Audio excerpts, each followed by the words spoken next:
week 7 time. And hopefully for you guys, it's a lucky number 7 because this is absolutely a crucial stretch of the fantasy season as we look to dodge that POS injury grim reaper's attempts to take us down and thwart our climb up the standings in our IDP leagues.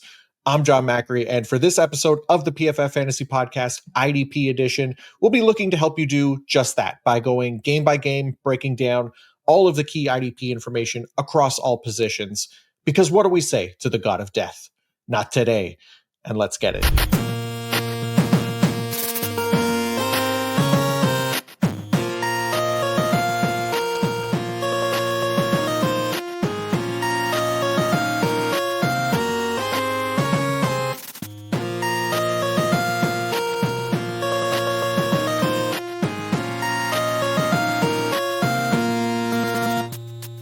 All right, guys, week 7 is here. Again, before we get into the games, I actually just came across new information. The only way to thwart off the injury grim reaper this week is to subscribe to the channel, hype it up on the YouTube mobile app. Trust me, it'll help, okay?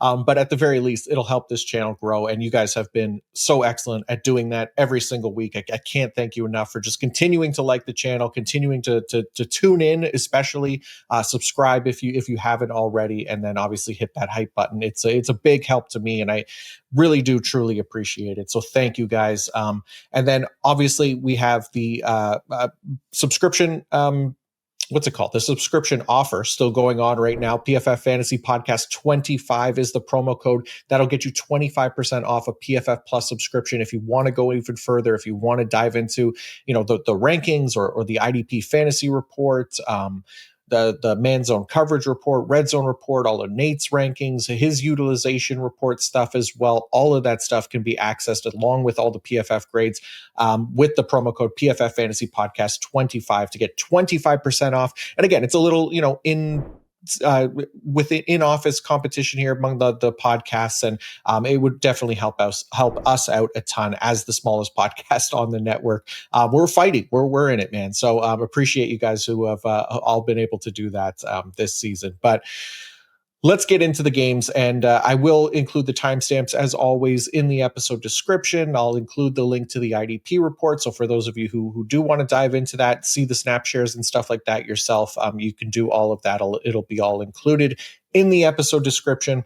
But let's start with Thursday night football between the Cincinnati Bengals and the Pittsburgh Steelers. And honestly, I'm glad that this one is going to happen right away because we need to get some immediate confirmation on what the hell is going on with the Bengals and what their plan is at the linebacker position specifically, right? Whether they're going to switch right back to Logan Wilson as LB1, or if the plan really is going forward to stick with the rookies. Because for those who missed it, what we saw in week 6 was that Logan Wilson played just 20% of the total snaps, while Barrett Carter wore the green dot. He played every down, and then Demetrius Knight played 92% of the snaps. Now, we saw Wilson's snaps dip a little in previous weeks. We talked about that.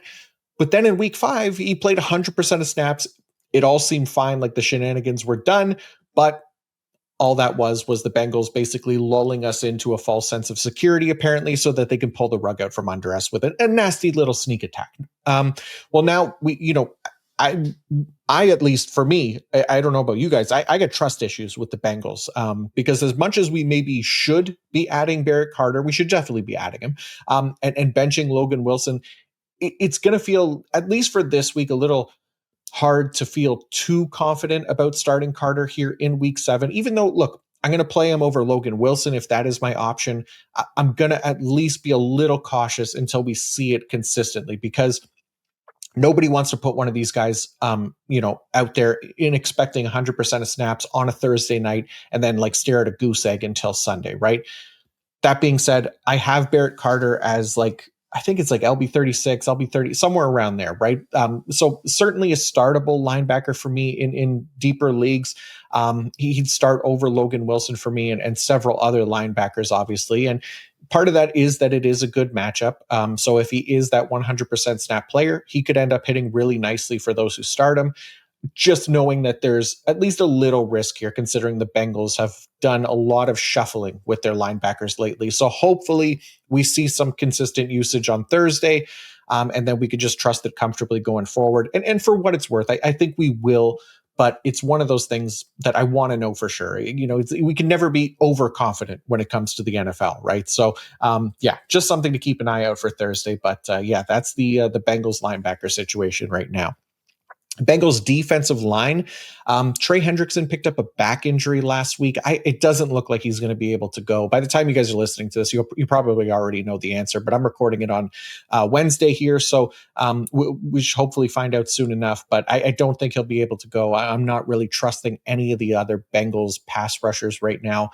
They just haven't looked good enough to plug into IDP lineups, like especially on a Thursday night. I don't really want to mess with them. The worst matchup for Dax Hill, unfortunately, the cornerback for the Bengals. The Steelers are giving up the least amount of tackles per game to the cornerback position. Dax Hill has been really solid for us this season for IDP. I think he could be playable. We're going to temper expectations with him. It's a little bit better for the safeties, but still below average as far as their tackle matchup. Jordan Battle, Geno Stone, they've been solid options, so I'm fine to roll with them. Same thing with Dax Hill, but at least a chance that you have some better options worth going with this week. For Pittsburgh, we'll start with their defensive line, because last week we saw the return of Alex Highsmith, which was, of course, cause for concern regarding like Nick Herbig's snaps, right? Heading into that game, considering everything that the Steelers have shown us in the past with this edge group.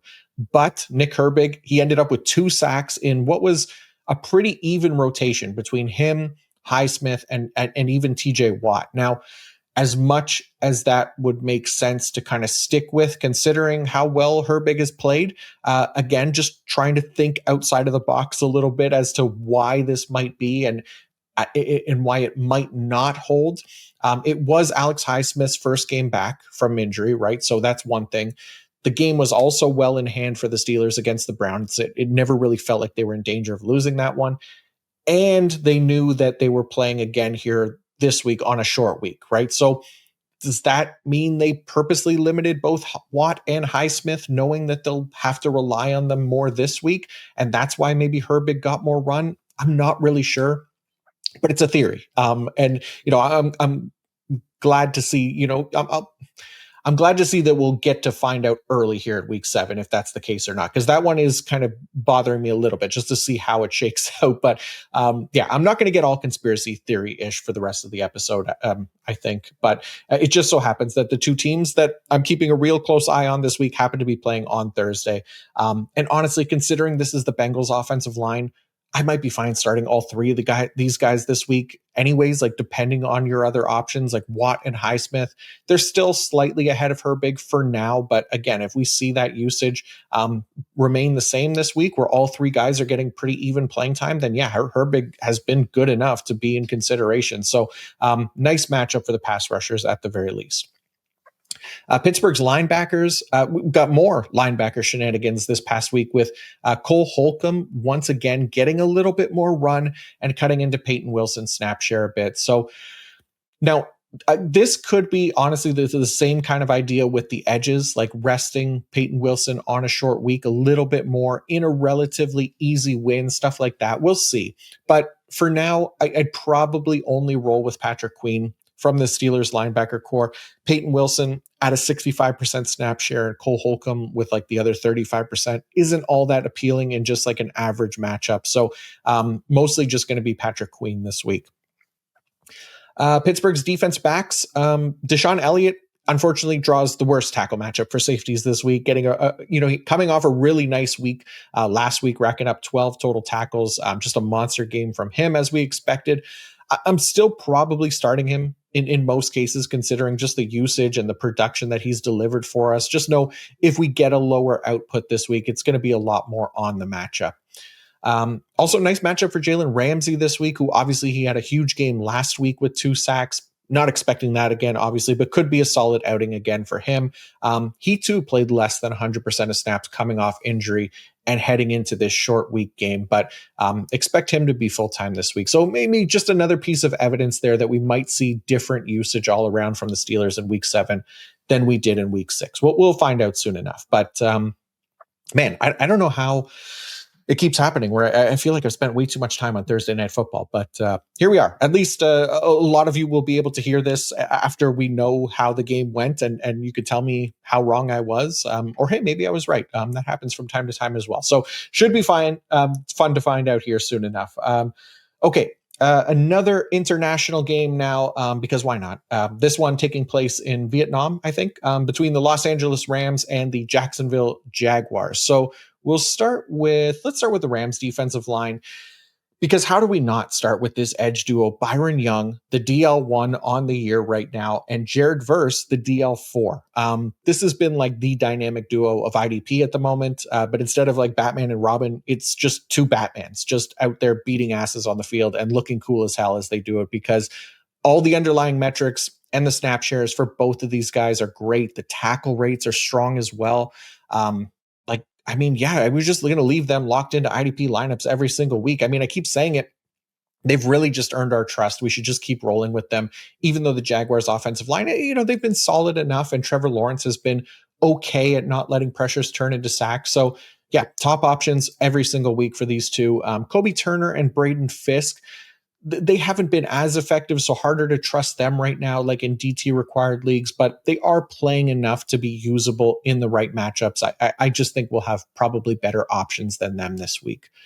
Rams linebackers, Nate Landman has been cooking lately. He's locked into our lineups as well, even in kind of a poor matchup, right? He's just been so effective, and this is a nice zone-heavy defense where he can kind of overcome some of these tougher matchups from time to time. However, not locked into our lineups is either Omar Spates, Sean Dolak, or Troy Reeder, whichever of the Rams LB2 options you might have on your roster. Spates, first of all, he obviously hasn't been a full-time player, and this is a bad matchup already. And if Spates misses again, what we saw last week was pretty gross, because the Rams rotated the LB2 by quarter in that game, meaning that Troy Reeder played in the first quarter and the third quarter, while Sean Dolak played in the second quarter and the fourth quarter. Honestly, that's the kind of annoying like Mickey Mouse shit that we just avoid until we see some consistency. So no reason to get too excited about either one of those guys. I think we'll just stick with Landman this week. Los Angeles Rams DBs, nice matchup here for Cam Curl. I know last week wasn't great for him, but we also knew it wasn't a great tackle matchup as well. So this week, at least, the Jaguars given up the 6th most tackles per game to the safety position. So nice for Curl and potentially Quentin Lake as well. Although Lake is really a corner, like with that slot deployment, I still don't mind him this week. On Jacksonville, their linebackers, Foye Oluokun, he's starting for us. This we know. Don't need to get into too much analysis with him.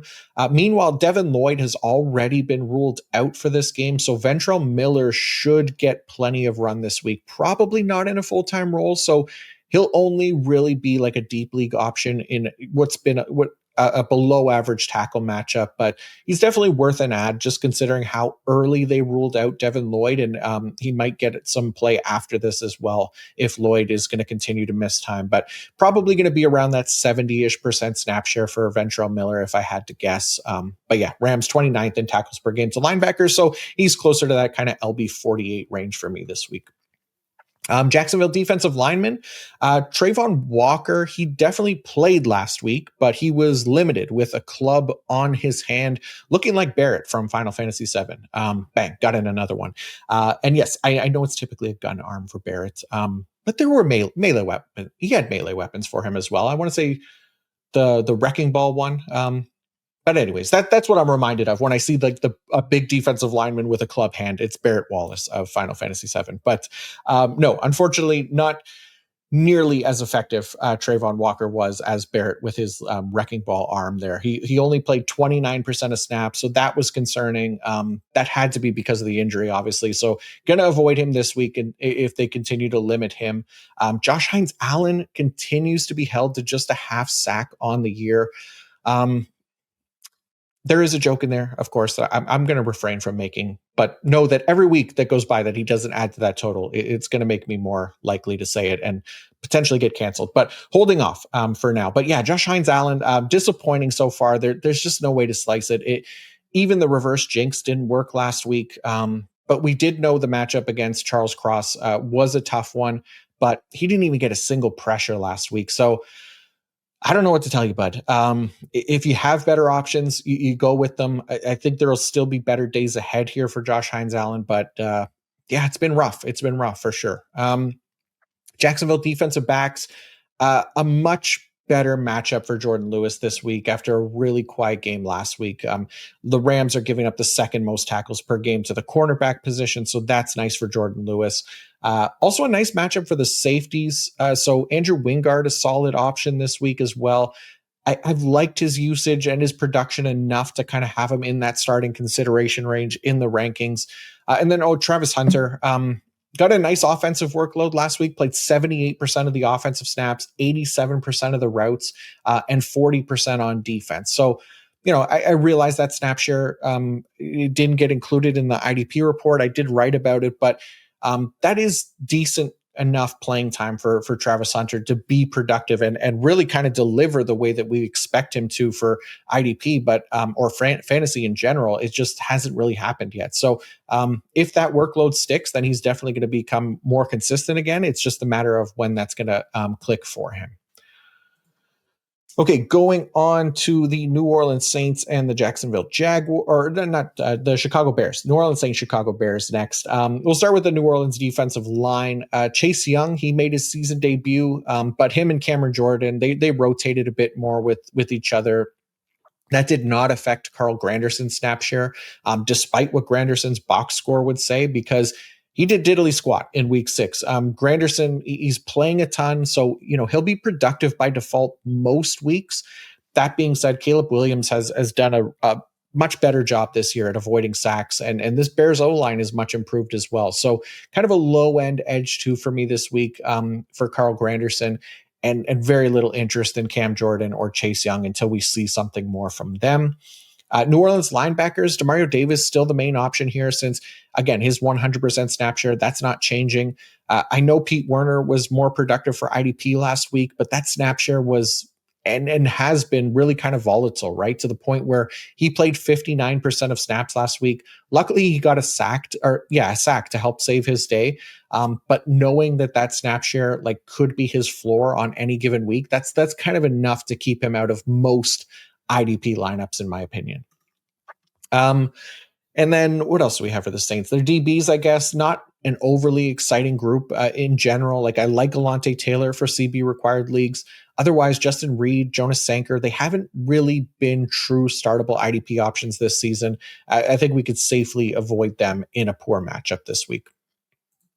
For the Bears, start with their linebackers. TJ Edwards returned last week, which was great to see. However, the Blue Mage, Tremaine Edmonds, has stolen and kept TJ Edwards' tackling ability because he delivered another strong tackle rate game and led the team in tackles on Monday night. So, TJ Edwards still perfectly fine as well. Both of these guys, I think, are startable. You could definitely start them because they're playing 100% of snaps. I think we have to roll with Edmonds staying ahead of him in the ranks for now, considering his, body of work this season. So yeah, shout out to Tremaine Edmonds still being effective here with TJ Edwards back in the lineup.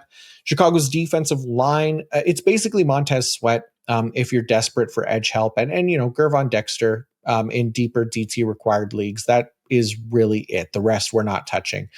Sweat has at least been, he's got good playing time. The pass rush metrics are fine. So he's not a terrible option. He just hasn't done much for IDP so far. That can change though. But Spencer Rattler has also done a nice job at avoiding sacks this season. And then defense backs for Chicago, Kevin Byard, Jaquan Brisker, they're fine options, though not a great matchup for them this week. Kyler Gordon is interesting. We've talked about him on this podcast a few times in the offseason, and even last week mentioning his possible return.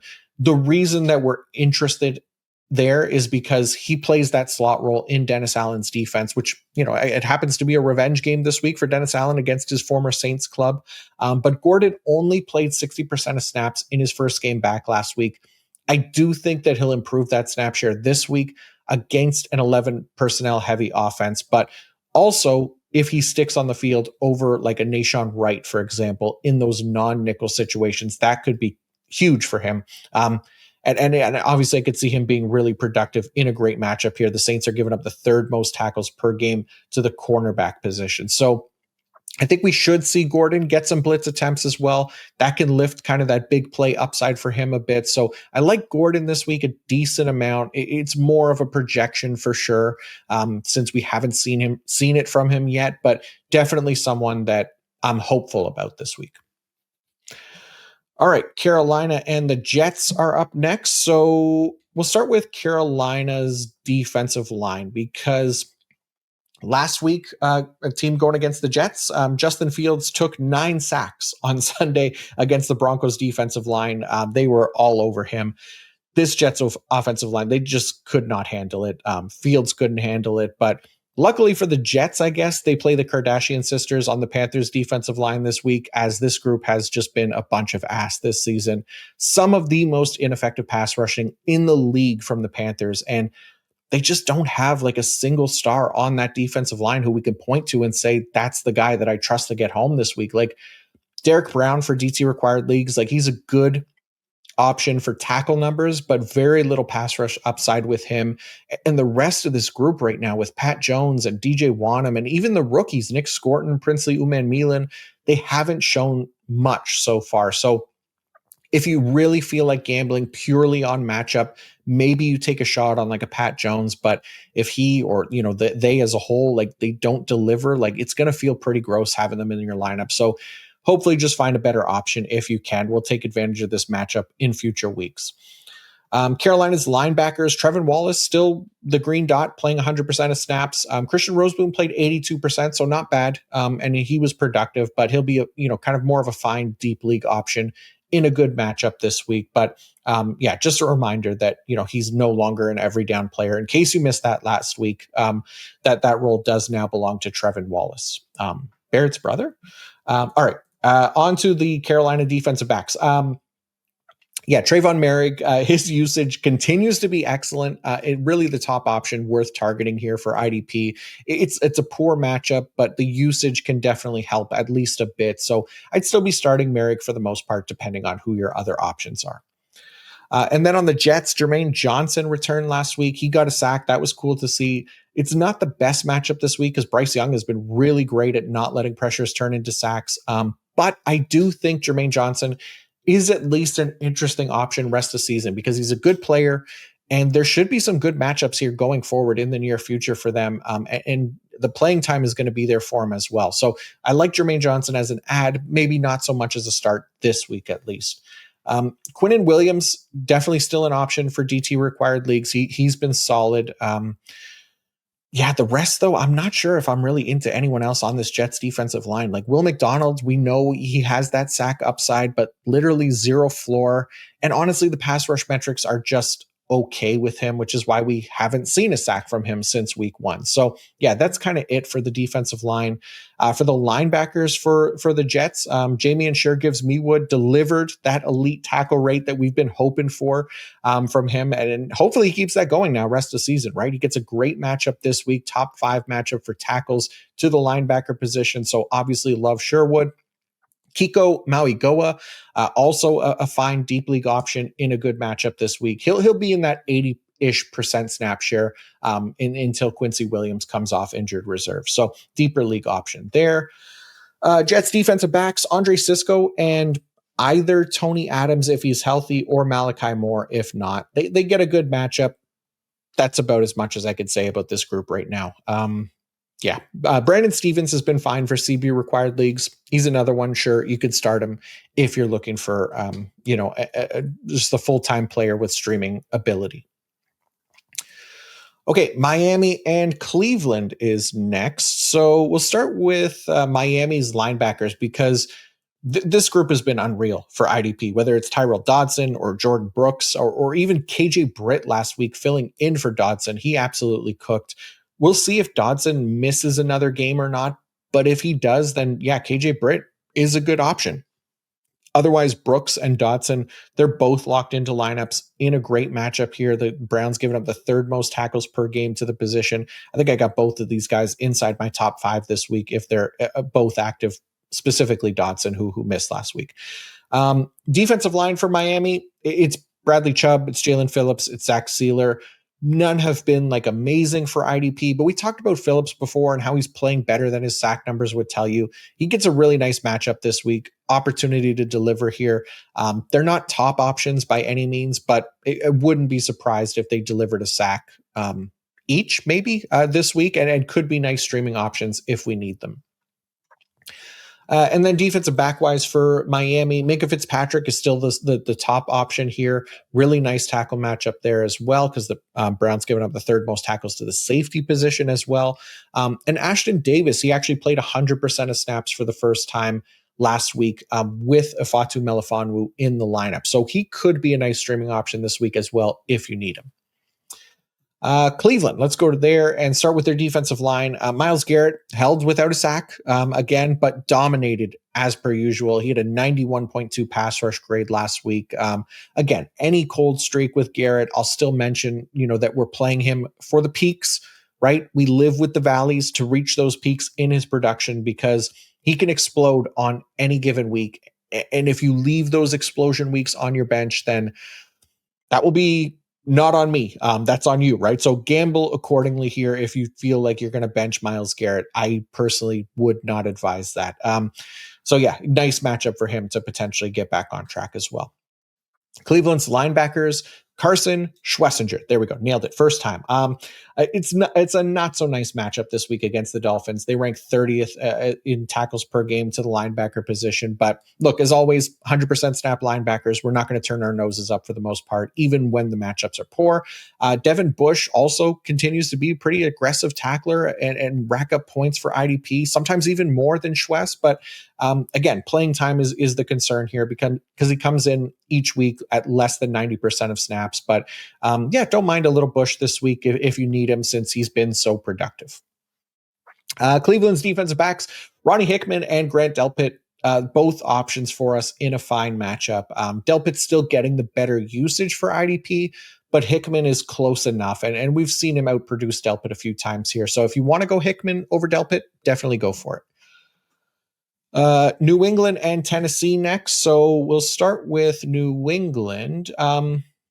Yeah, I guess so, right? Because they should save us some time here, because this group is mostly Duke. New England's linebackers, let's go there quickly. Spillane is really the only one I'm going to trust this week in a bad matchup against the Titans here. Christian Ellis, Jelani Tavai, Jack Gibbons, they're all sharing that LB2 work in a man-heavy defense in a bad matchup. It's an easy avoid for the rest of this group. So just Spillane this week.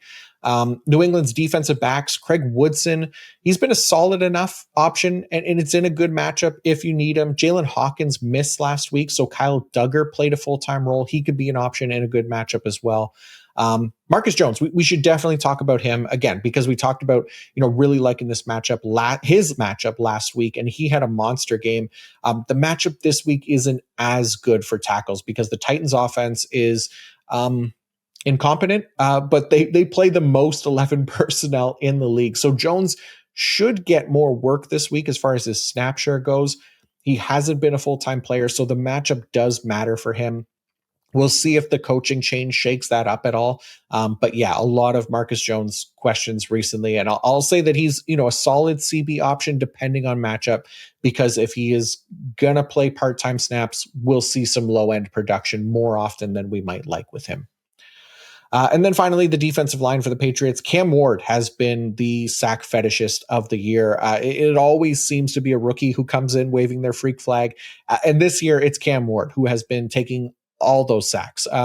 He's leading the league in that regard. He has 25 sacks against on the year. That is 6 more than the next closest quarterback. So Harold Landry, Christian Barmore, Milton Williams, hell, even Caleb Von Chason, they'll get a shot to join the sack train on Ward this week, but there'll still be more streaming type options if we need the help, really. We're not playing them over elite pass rushers by any means. Just know that this has been a very productive pass rush matchup here against Tennessee. And then on those Tennessee Titans, we'll start with their linebackers. Cedric Gray, I mean, he has been the king around these parts recently. Cody Barton, he got a pick last week while sitting in the cuck chair, but we talked about it last week. Gray is the man here for IDP. So there's just so much more efficiency from Gray as a tackler than Barton. It's kind of crazy, right? Like he's almost, I remember looking at it, Barton was around 10% and Gray was around 20% tackle rate. So just a massive difference there. Now, Barton is still a 100% snap player, so he'll be an option for us if we need him. But Gray, like at 90% of snaps, just being nearly twice as effective as Barton. And we're going to continue to trust him most weeks here going forward. So really like Cedric Gray. Defensive line for the Titans, Jeffrey Simmons is DT1, and really just kind of far away the best defensive line option on this team. Nobody else is truly an IDP option. So Jeffrey Simmons definitely makes sense as a starter every single week. And then Tennessee's defensive backs. I mean, you could put in $5 Amani Hooker, but don't be surprised if you get what you pay for here because the matchup is crap and there's been no consistent producers out of this group really worth trusting. We'll see if that changes as the year goes on, but right now, just why bother with this group, right? Okay, Philadelphia and Minnesota is next. So we'll start with Philadelphia and their linebackers. We spent all that time last week talking about Nakobe Dean coming back and how that could negatively affect Jihad Campbell's snap share. And if Dean was active, then we avoid both him and Campbell until we see the usage. And all they did was give us absolutely nothing. Well, it's not true, I guess, because they didn't play Nakobe Dean for a single defensive snap, despite him being active for that game. So that tells us something, right? It's weird, though. Like he was such a big part of their defense last year. Like I get he's coming off injury. They spent a first round pick on Campbell, yada, yada, yada, but not one defensive snap. Like what the F, right? So it's something to pay attention here. I mean, either they're just no longer attracted to Dean anymore because they have this new hot piece of ass in Jihad Campbell that they'd rather stick with, or they're saving the snap shenanigans for a game where they weren't playing on a short week. So I don't know. I said I would stop with the conspiracy theory stuff. I don't know. I'm just trying to think of reasons why this stuff could be, right? I'm not convinced that Dean won't play at all on defense, right? But maybe I want to give it one more week at least to make sure. So if you have Campbell and you have no other options, then by all means play him. But if you have other options, it's not like you're benching, the legend that is Cedric Gray or something, right? Campbell's just been fine for IDP, so we should be able to afford waiting it out one more time. Also, Zach Bond had a pretty poor IDP performance last week. It's fine. It happens. We can move on. We don't have to, worry about that. He's still like LB4 for IDP this year, so keep him in lineups. Nice matchup for him this week. Philadelphia's defensive line, Zadarius Smith, pieced out and retired this week. So yeah, can't be talking about him anymore. It was a solid career for Zadarius. Hats off to him. Enjoy that retired life. I wish I could retire in my 30s as well. So do you, brother. Meanwhile, that leaves us some unusable edges at the moment for Philadelphia. And it's really the only ones I'm interested in are the defensive tackles. So Jordan Davis actually has kind of been the best one. I mean, he's been really solid. Jalen Carter, he's out here spitting on people. He's missing time with injuries. He hasn't been very effective. So yeah, for now, we're going to leave Jalen Carter on benches, but Jordan Davis, I think is worth a play in DT required leagues just because he's been so good this season.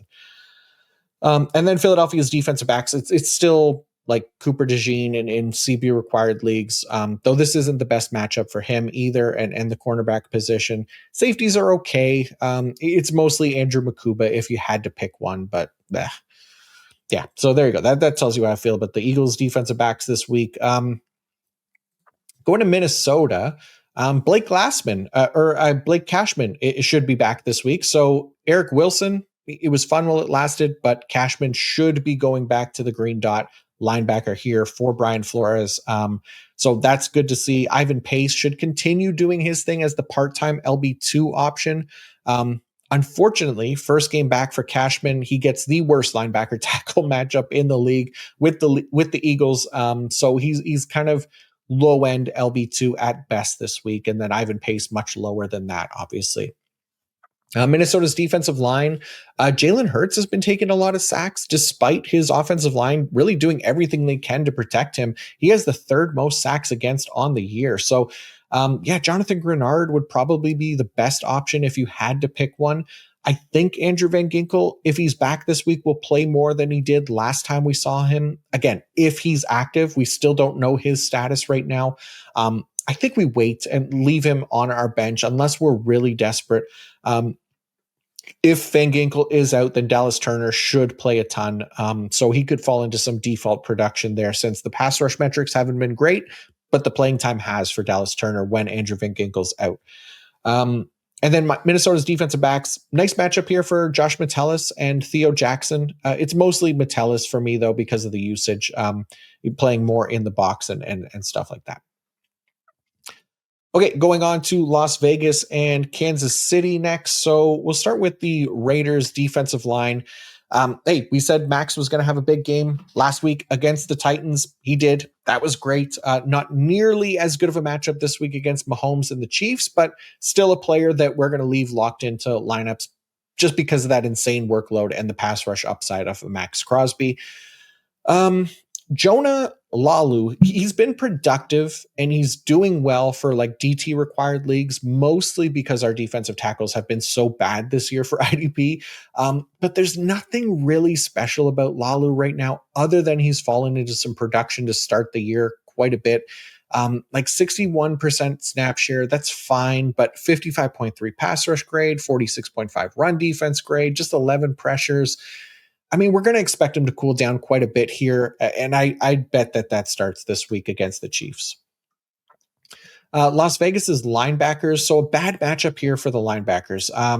Devin White and Landon Roberts, like they are options, but yeah, it's not great. The 28th in tackles per game the Chiefs are to the linebacker position. Devin White is still the top option. It's a zone heavy defense as well. Roberts just more for deeper leagues, but he's getting a decent snap share. So for those deeper leagues, if you do need a Landon Roberts, he could be fine. Just, yeah, Chiefs have been kind of cheap with the tackles to the linebacker position.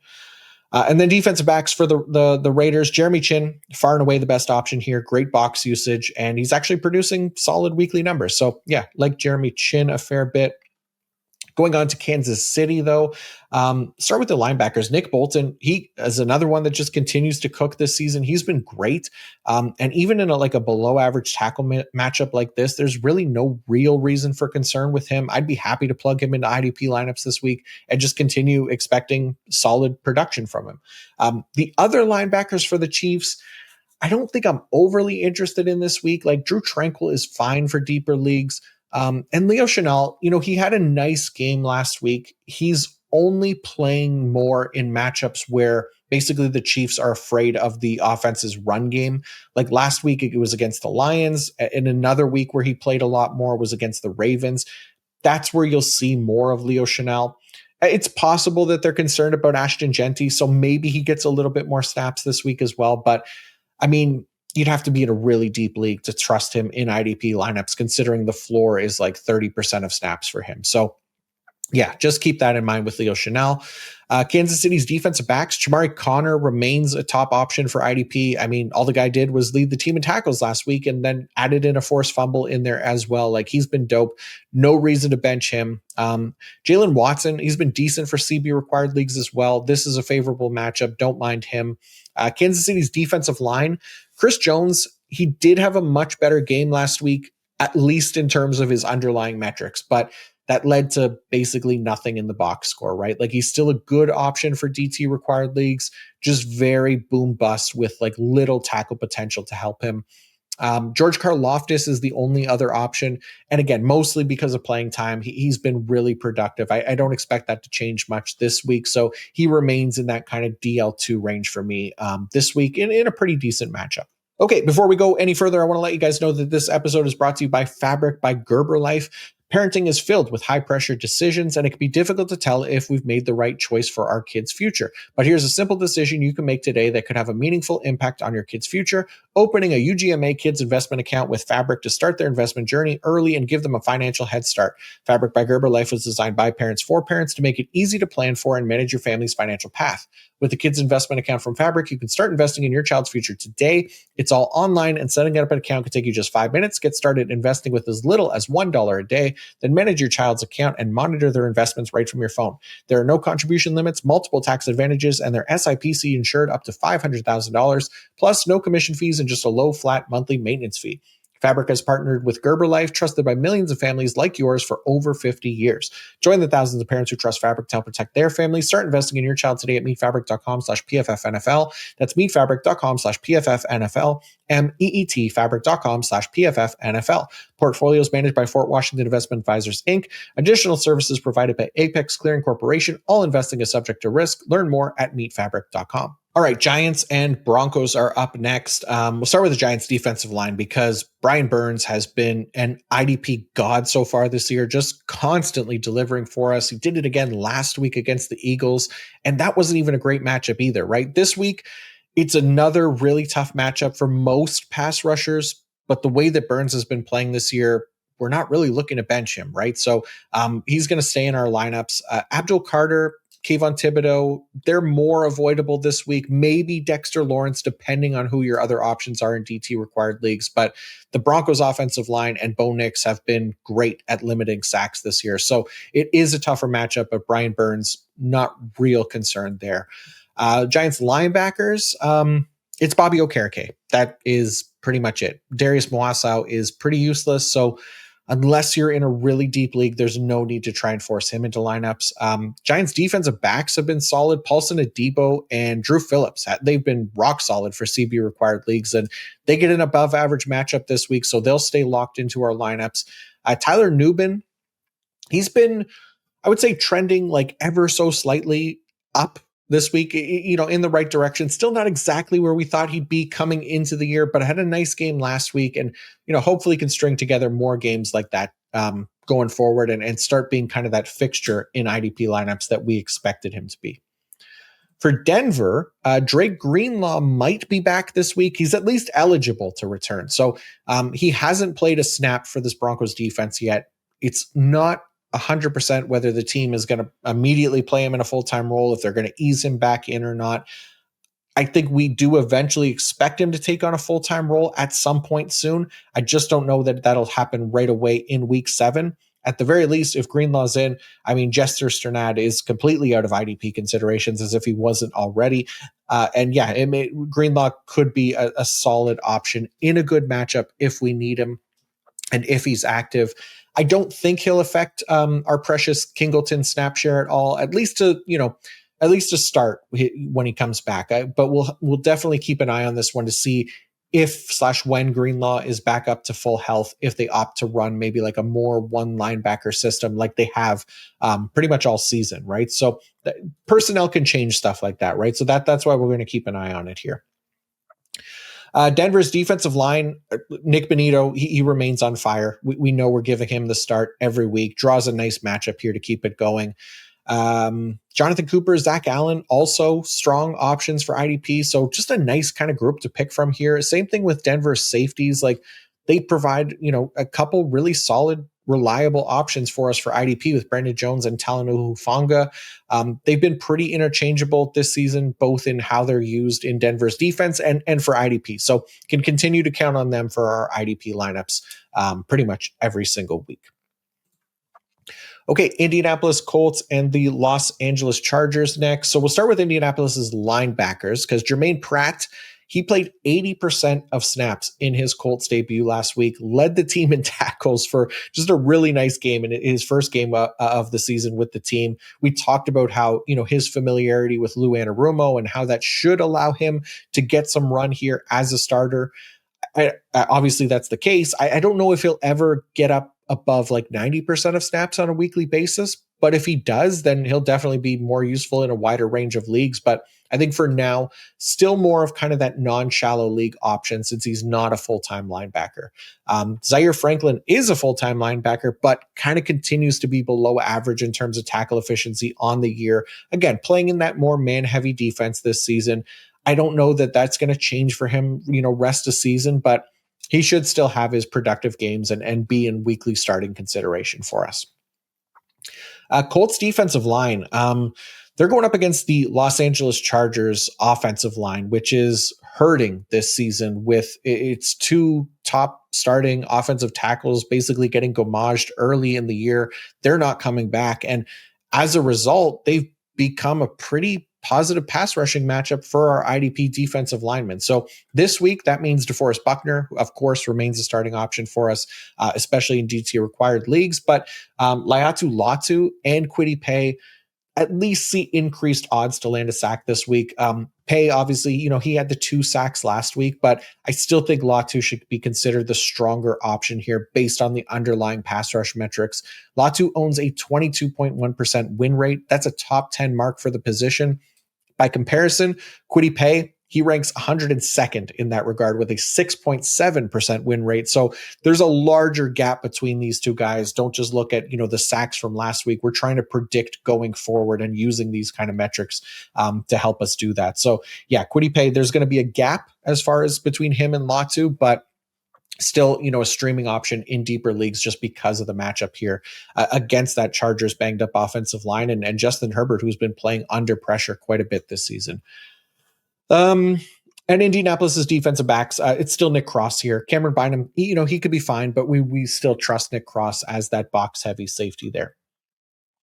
Going on to the Los Angeles Chargers. We'll start with their defensive line because Odafe Kamari Owe, he was shunned from his Ronso tribe in Baltimore, and he found a new home with the Chargers and landed a sack in his first game. Now, I learned there were a bunch of Kamari truthers out there last week. You're all nuts. He's got minimal utility to make it into the party. He could do mighty guard. That's about it. The same thing with Owe here, right? I'm still not fully trusting him, even landing a sack last week. He played just under half the snaps, gets a tough matchup this week. Same thing with Tuli Tuipulotu. He was good, got a sack last week, but he's also kind of more of a streaming type option because of the playing time, not necessarily because we expect him to overcome difficult matchups like this one where Daniel Jones, really good at avoiding sacks. Colts offensive line has been solid. So both of these guys really just kind of streaming options if needed, but Odafe Owe, still much lower than that considering the snap share. Chargers defensive backs. Let's talk about them because Derwin James should be locked into lineups this week. As always, Colts are giving up the most tackles per game to the safety position. That other safety spot for the Chargers, as we kind of speculated about last week, it was in fact a shared role between Elijah Molden and Tony Jefferson. Even rookie RJ Mickens mixed in there as well. So we'll leave this group as kind of Derwin only for now. If you're really desperate, then Elijah Molden is the next best option in a great matchup. But again, there's so many 100% snap safeties that we don't need to be messing around with that. And then Chargers linebackers, Diane Henley, Troy Dye, both remain playable. Although Dye probably going to be close to being just a deep league only option again, since his snap share dipped to 68% last week. And that's just less than ideal, knowing that, they're going to be able to do that on any given week. I think we'll just continue to temper expectations for him, even though he's been a really good tackler. All right, Green Bay and Arizona next. So starting with the Packers defensive line, Micah Parsons and Rashawn Gary, they've kind of been kept in check here lately, right? But for Parsons specifically, he's still too good to bench, in my opinion, right? It's like with Myles Garrett. We live with the valleys because the peaks are so high in terms of production. It's annoying that he hasn't delivered recently. I get it, but still plenty of season left. And he has the potential to string together like some elite performances for IDP. So I'm fine trusting Micah Parsons. Rashawn Gary, a little less sold on, but he's a fine potential kind of edge 2, edge 3 option. And then Devontae Wyatt, I don't think is playing this week. So that kind of takes him out of play, obviously, for DT required leagues. Linebackers, Edrin Cooper and Quay Walker, they've both been solid. We talked about Cooper and his missed tackles last week, and he took that personally because he missed 0 tackles in week 6 and led the team in total tackles. So, yeah, shout out Coop, listener of the podcast, obviously taking our motivation and delivering there. Hopefully he keeps that going because both him and Quaker are starting options for us this week as usual. Green Bay's defensive backs, it's a bad matchup for safety tackles, which isn't great for Xavier McKinney, who has already been ineffective this season. And even Evan Williams, not all that interesting this week, either guy right now. Nate Hobbs at cornerback, he did play his full-time snap share for the first time this season last week, even got a little bit of work in the slot. So this isn't the best matchup for him, but he can at least be usable going forward now that he's back to being a 100% snap player. All right, Arizona's linebackers. So great matchup for Mac Wilson. He had a nice game last week as well. So good opportunity there for him to deliver maybe another strong IDP performance. He's not like a must start depending on your options, since he's been somewhat inefficient as a tackler on the year as a whole, but really nice matchup if you do need someone like a Mac Wilson. Arizona's defensive backs. Budda Baker played over half of his snaps in the box last week, but still once again, kind of maxed out at 6 total tackles. So look, I'll say it again, tackle regression was expected for Budda this year, but with that kind of usage, like he's going to have his big games. The DB position, guys, like it's an absolute shit show, right? For those of you who have been playing IDP for a long time, you'll probably have realized this, but there is a ton of volatility at the position. The variance in top scorers varies wildly year to year because it's a position where a few big plays can swing things pretty dramatically, and because tackles are harder to come by. So I'm still trusting Baker to get it done for us on a weekly basis. We don't have to chase points from guys who are currently like making a living off unstable production, like interceptions or sacks, things like that. We're going to trust the usage here, and we'll be fine more often than not. And then Jalen Thompson also startable as well. Arizona's defensive line, Josh Sweat, Baron Browning, Calais Campbell. These guys are purely streaming options. Basically, if you're in a bind, that's kind of what they are.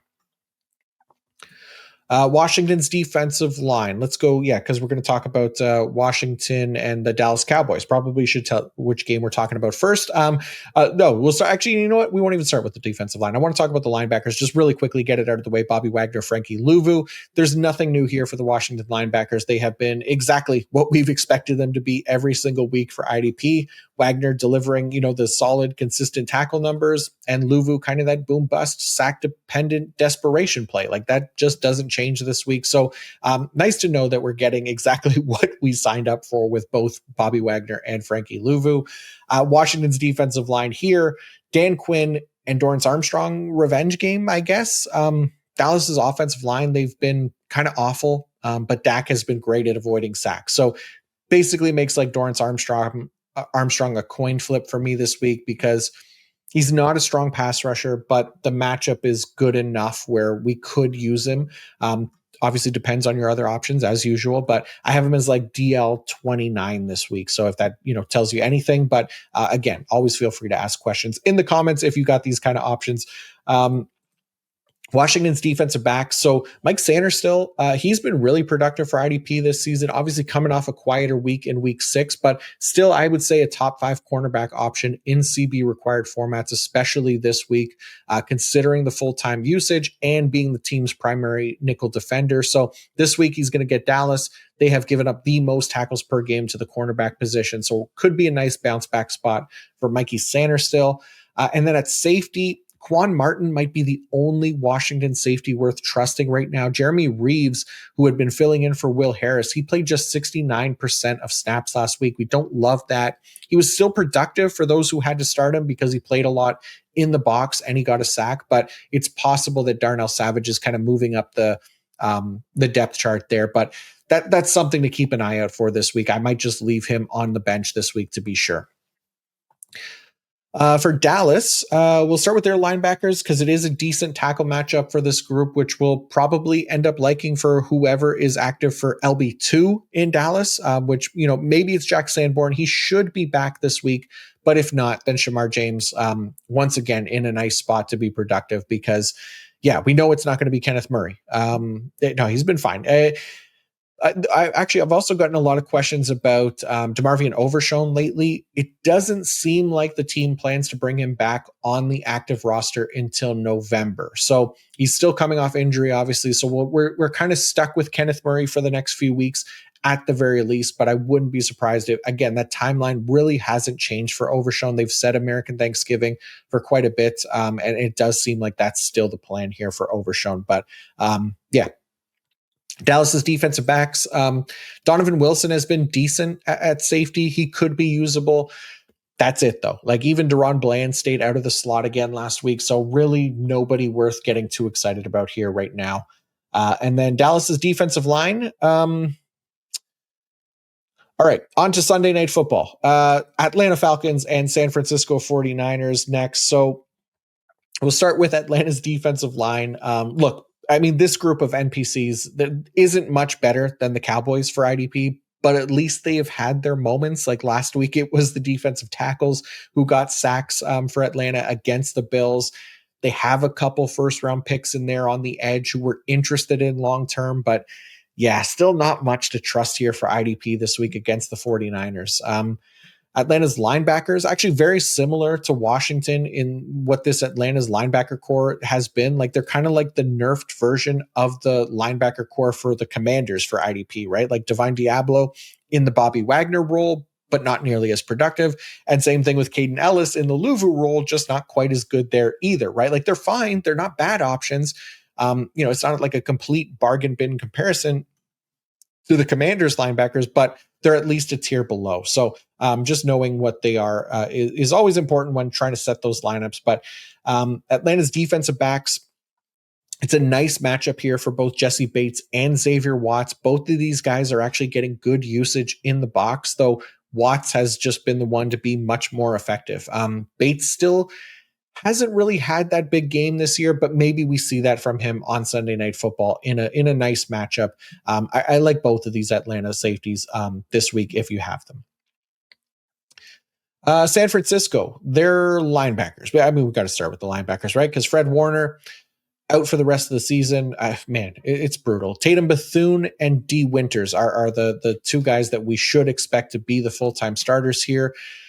But I swear, man, I think the 49ers stadium might have been built on like an ancient Indian burial ground or something like that, like Pet Cemetery, because they have been unbelievably cursed with injuries right now. It's nuts. We're going to rely on Tatum Bethune and D Winters. Like, it's always better to have it be a linebacker that goes down, as bad as that sounds. Like, it's not like losing Nick Bosa where there's literally no replacement for him. At least, for Fred Warner, we can try to pick up Tatum Bethune. He should play a full-time role. He should be at least relatively productive for the position and be a good fill-in option for us. D Winters, he was already playing a full-time role, so his usage, it's not expected to change much here with Fred Warner gone.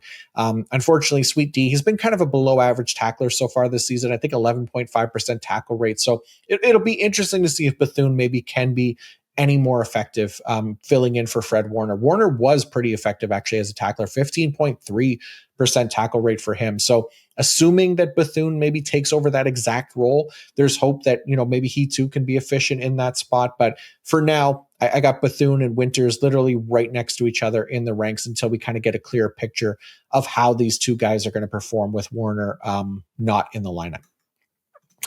San Francisco's defensive backs, we talked about it last week. Malik Mustafa, if he was active, then it would be best to just kind of avoid both Marcus Sigil and Jason Pinnock until we knew whose snap share Mustafa was going to eat into.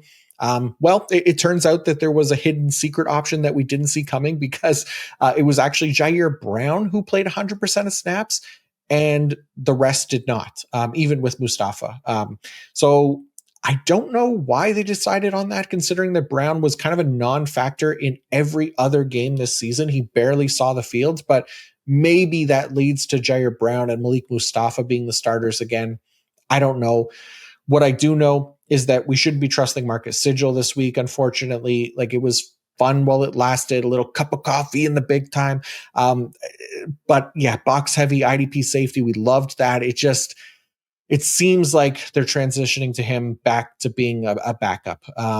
yeah, Mustafa and maybe apparently Jair Brown leading the way there. I'm probably not starting any of them this week, though, to be honest, because we don't know what the usage will look like. Like Jair Brown, I think if you have to start someone because it's a good matchup, and he was the only one to play 100% of snaps last week. So Jair Brown an option, but that's it. Defensive line, rough matchup for this group for the 49ers defensive line. I think we're just going to continue missing Nick Bosa and wishing he was here right now because this group ain't it. Okay, on to the first Monday Night Football game of the week. Yeah, it's a doubleheader. But at least they aren't overlapping games this week. But, for those of us on the East Coast, I don't know about you guys, I'm probably only going to make it through the first of these games, that being the Tampa Bay Buccaneers and the Detroit Lions. We'll start with Tampa Bay. Bucs safeties, they've been pretty interesting this season. Tyke Smith, obviously one of the best tacklers at the position right now. He's been delivering on a consistent basis. Meanwhile, Antoine Winfield Jr., he's had his big weeks as well. But, I think with a good matchup this week, or at least an above average matchup this week, he can be in consideration again because he did play more in the box than Tyke Smith this past week. But I do think that usage is going to fluctuate from time to time. And I think for the most part should still be Tyke Smith that plays closer to the line of scrimmage, which is why he still remains the top option for IDP purposes this season. Linebackers for Tampa Bay. This is the best tackle matchup for linebackers. So Levante and Servassier should be in lineups for the most part this week. Levante just keeps coming up with big plays. He's awesome. So hopefully he has a nice tackle game this week as well. So I don't have to keep bringing up the lower tackle rate. And then, defensive line for Tampa Bay. Hey, another player that we called out last week, Yaya Diaby. I swear my motivational powers might need to be tracked here because I think I called him Nana Diaby last week and the guy delivered 2 sacks. So shout out to him. And hopefully that's the kind of turnaround to yes, Diaby that we've been hoping to see since this offseason when we talked about the positive regression potential quite a bit. We'll see. It's not an easy matchup here. So just kind of monitoring from afar, I guess, with this Tampa Bay defensive line right now.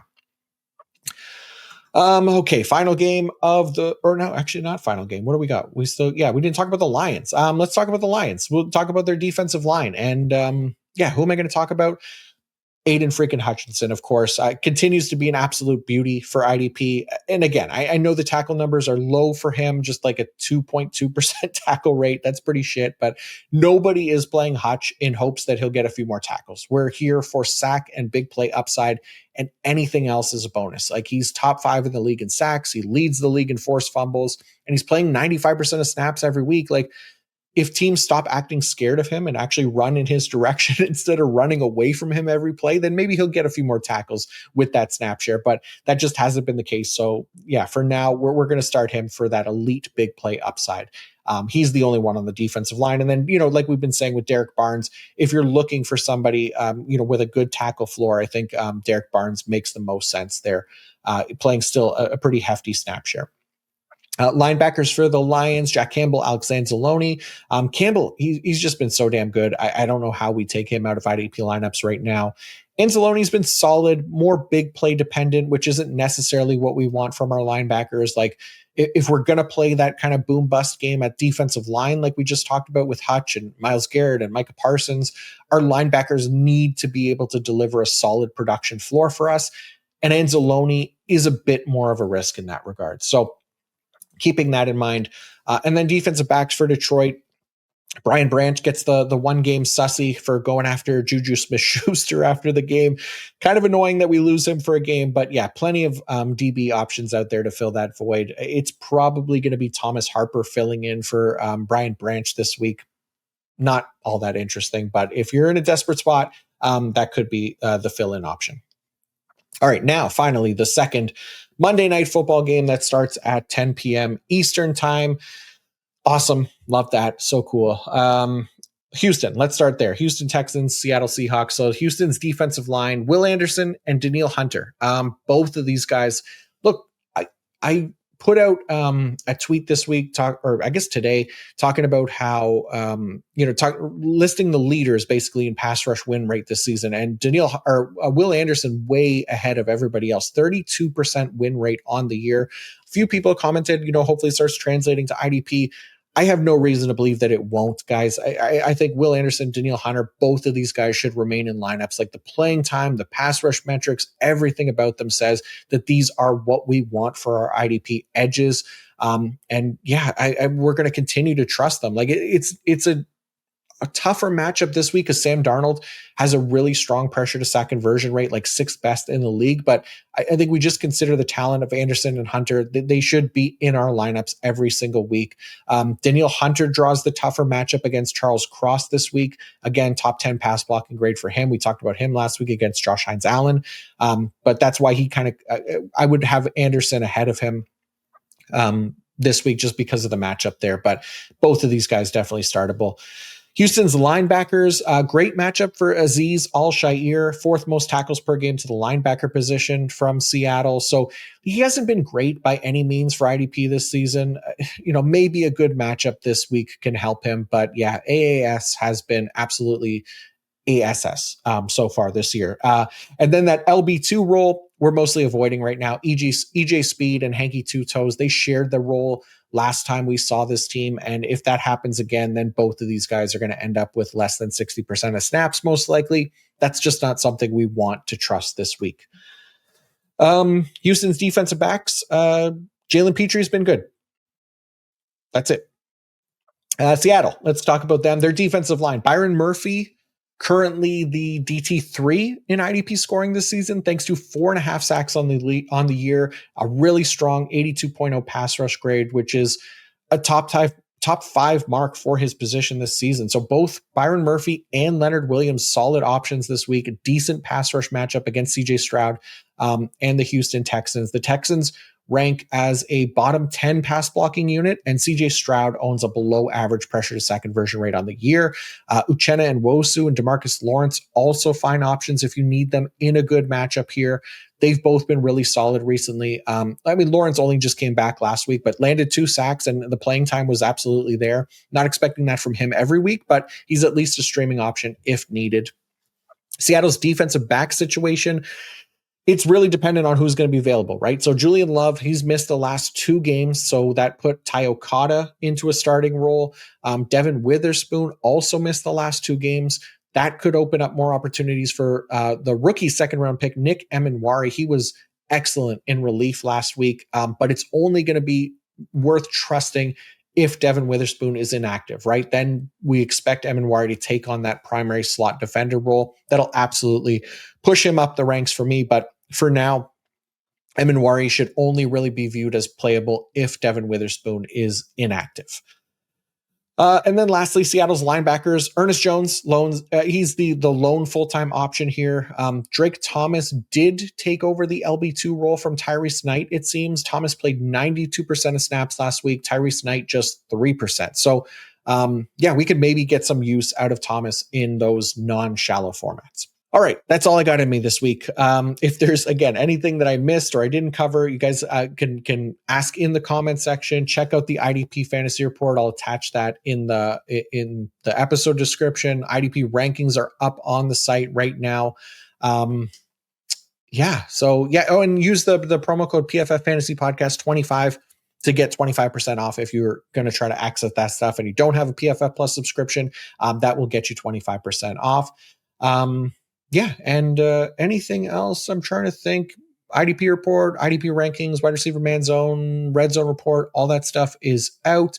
Again, be sure to like, subscribe, hype up the YouTube channel if you can. It's all free, massive help to me. I really do appreciate when you guys do that, and it helps a lot. But yeah, let's go crush week 7. Good luck, and until next time, peace out.